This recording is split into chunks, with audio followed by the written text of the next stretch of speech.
നമസ്കാരം. ലോകത്തെ പ്രമുഖ മെസ്സേജിംഗ് ആപ്പായ ടെലഗ്രാമിന്റെ സ്ഥാപകൻ പാവൽ ദുരോവ് വീണ്ടും ലോകത്തെ ഞെട്ടിക്കുകയാണ്. ഇത്തവണ സാങ്കേതികവിദ്യയുടെ പേരിലല്ല, മറിച്ച് തന്റെ ബീജ വിതരണത്തിന്റെ പേരിലാണ് ഈ 41-കാരനായ റഷ്യൻ ശതകോടീശ്വരൻ വാർത്തകളിൽ നിറയുന്നത്. തന്റെ ബീജം സ്വീകരിച്ച് കുട്ടികൾ വേണമെന്ന് ആഗ്രഹിക്കുന്ന 38 വയസ്സിൽ താഴെയുള്ള ഏതൊരു സ്ത്രീക്കും IVF ചികിത്സയ്ക്കുള്ള മുഴുവൻ ചെലവും താൻ വഹിക്കാമെന്നാണ് ദുരോവിന്റെ പുതിയ വാഗ്ദാനം. നിലവിൽ തന്നെ 100-ലധികം കുട്ടികളുടെ ജൈവിക പിതാവാണ് താനെന്നും ദുരോവ് അവകാശപ്പെടുന്നുണ്ട്. കഴിഞ്ഞ 15 വർഷമായി നടത്തിവരുന്ന ബീജദാനത്തിലൂടെ 12 രാജ്യങ്ങളിലായി 100-ലധികം ദമ്പതികൾക്ക് കുട്ടികൾ ഉണ്ടാവാൻ താൻ കാരണമായെന്നും അദ്ദേഹം പറയുന്നു.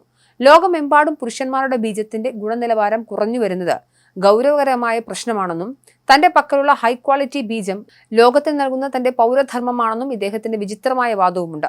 ദുരോവിന്റെ ആസ്തി ഏകദേശം $17 ബില്യൺ, അതായത് 1.5 ലക്ഷം കോടി രൂപ.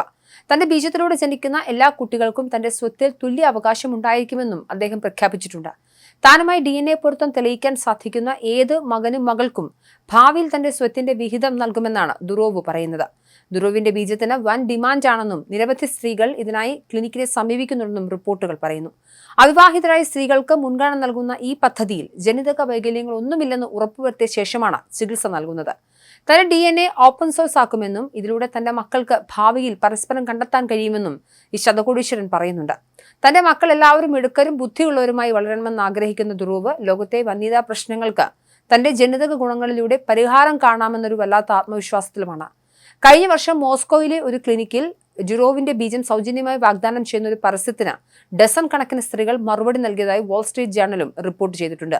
അദ്ദേഹം ഇനി നേരിട്ട് ബീജദാനം ചെയ്യുന്നില്ലെങ്കിലും മുൻപ് നൽകിയ ബീജങ്ങളുടെ സാമ്പിളുകൾ അൾട്രാവിറ്റ ക്ലിനിക്കിൽ സൂക്ഷിച്ചിട്ടുണ്ട്. കുട്ടികളുണ്ടാകാൻ പാടുപെടുന്ന ഒരു സുഹൃത്തിനെ സഹായിക്കാൻ വേണ്ടിയാണ് 2010 തന്റെ ബീജദാനം ആരംഭിച്ചതെന്നും ദുരോവ് പറഞ്ഞിട്ടുണ്ട്.